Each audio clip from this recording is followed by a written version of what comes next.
Maradyo na pag-abot sa Lanuza, Surigao del Sur kini ang 22 Surfing Festival 2024.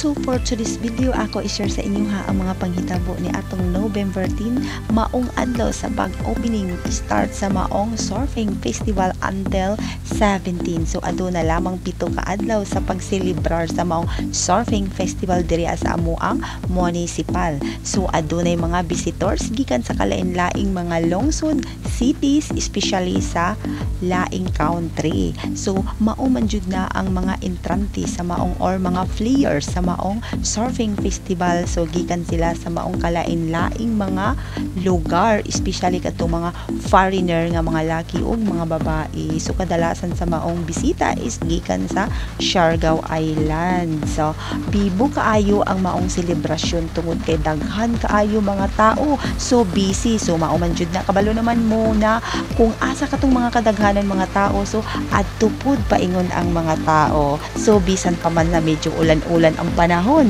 So daghan gihapon mga visitors minsalmot or nangita sa maong surfing festival kay tungod kay bibo man lagi, no?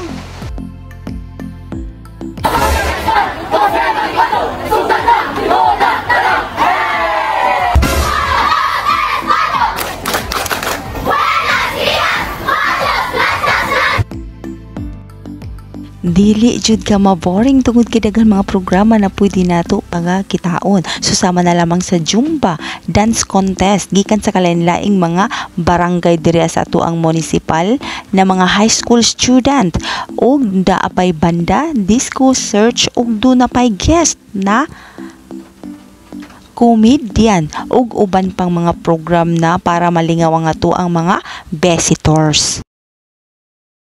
Ang pagselebrar ng Surfing Festival is naanda na ng mga Tagalanusanhon once a year, month of November. Tungod kay ang bulan ng November is ginatawag nga summer. So dagko ang mga balud diri sa ato ang mga kadagatan. So mag-enjoy jud ang mga mahilig mag-surfing tungod kay dagko ang mga wave na ako giingon pa, no. So malingaw jud sila, magpaanod-anod ka ng ila mga surfboard.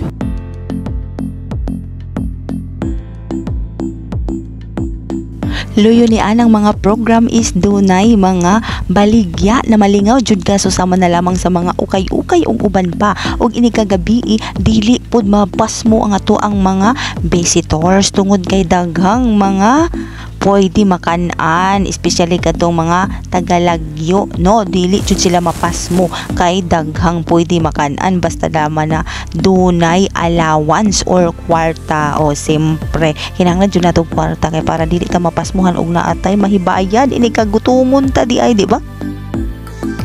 So lain pay ato magisgot na pudta anang mga dance contest. So ana na time na lingaw jud ko kaayo mga kaindi sa pagtan-aw tungod kay nakyutan jud ko anang mga bataa magtan-aw ka pangahimos mo kimbot-kimbot sa ilang lubot. Labi na kadtong mga bata sa preschool student mas nalingaw jud ko magtan-aw kay tungod kay imbis kay musayaw kay mga entrante man pud lagi sila anang programa. So wala manadyaw nang gihilak ang mga bata na mga gagawin kay wala pa man lagi mga buot.